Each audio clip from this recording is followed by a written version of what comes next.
Nous avons fait un répar café, puis nous avons fait quelques réparations. La première réparation était un aspirateur portable sans fil de chez Silvercrest. Tout est fait pour avoir du mal à démonter et réparer sur ces objets. L'aspirateur portable est un outil de consommation à une durée de vie réduite que l'on achète et qu'on jette. Au répar café, on va essayer de le réparer. L'aspirateur a un problème de charge. Quand il est en fin de charge, le voyant devient vert. Puis quand on l'allume pour aspirer, cela ne fonctionne pas. Avant de le jeter, la personne vient voir si c'est réparable. On suppose un souci de batterie. Pour le démontage, on commence par enlever les vis avec un tournevis assez long car les vis sont assez loin. Quand toutes les vis sont enlevées, il faut ouvrir entièrement le capot d'aspirateur. Les pièces plastiques sont clipsées, il va falloir forcer pour réussir à l'ouvrir.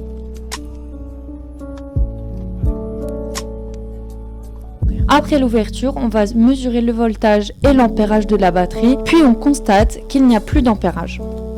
Effectivement, la batterie est usée. En fait, elle ne tient plus la charge, elle a une durée limite dès l'origine de l'objet.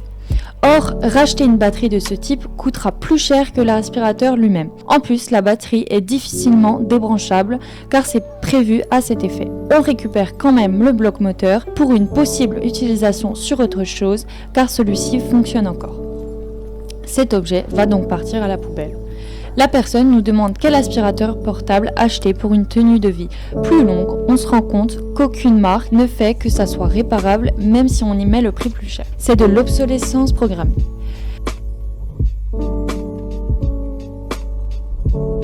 La deuxième réparation était deux grippins. Dans l'après-midi, nous avons d'autres objets. Une dame a emmené deux grippins qu'elle a fait tomber après l'ouverture des grippins.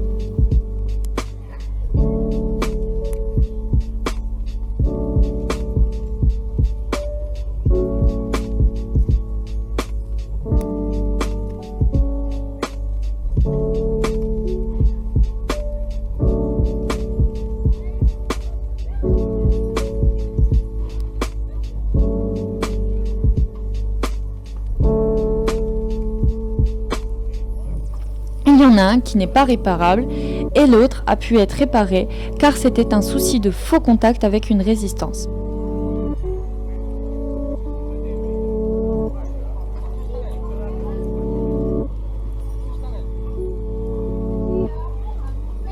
La dame prend des pièces du grippin cassé pour le mettre sur le second pour le faire fonctionner. Donc l'autre partira à la poubelle.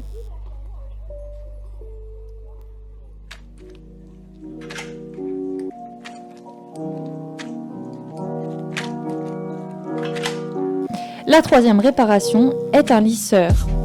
Cet objet n'est vraiment pas prévu pour être démonté. Sûrement une sécurité car ce lisseur s'utilise sur les cheveux et chauffe pour éviter un risque d'accident.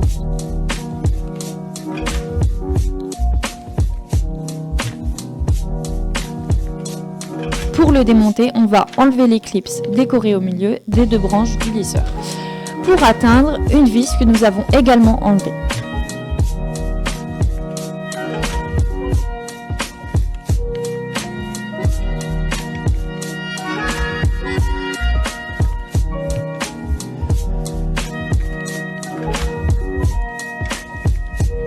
Arrivé à cette partie, on se rend compte qu'on ne peut rien faire d'autre. Tout le reste de l'appareil est indémontable. On branche le lisseur pour voir s'il fonctionne, et là, il fonctionne. Enfin, on a tout refermé, puis on a fait quelqu'un d'heureux, repartant avec un lisseur fonctionnel. Et cette personne, c'était moi. Finalement, on s'est aperçu que c'était un problème de faux contact. On remarque que beaucoup d'objets sont conçus pour être difficilement réparables, mais avec le Répar Café, on tente à chaque fois de lutter contre l'obsolescence programmée. Aujourd'hui, nous avons eu des réussites et au moins pour le reste, on a pu donner un diagnostic.